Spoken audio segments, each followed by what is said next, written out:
হিন্দু মুসলিমদের মধ্যে বন্ধুত্ব কিংবা একসাথে চাকরিরত বন্ধুত্ব করা, তাদের খাবার খাওয়া বা তাদের বাড়িতে যাওয়া বা তাদের সাথে কথা বলা একজন মুসলমানের জন্য জায়েজ আছে কিনা?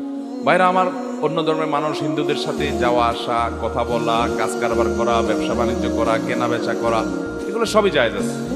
কিন্তু তাদেরকে আপনি অন্তরঙ্গ বন্ধুরূপে গ্রহণ করলেন, এক জিগরি দোস্ত বানায় ফেললেন।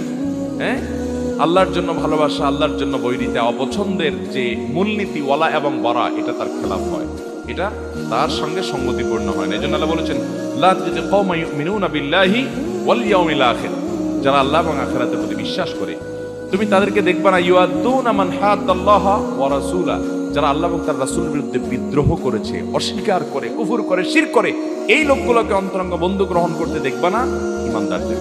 এটা ঈমানদারের সাথে কখনো শোভনীয় হতে পারে না। এমনকি তারা তাদের বাপ, ভাই, আপনজন হলেও এই জায়গা কখনো দেয় না।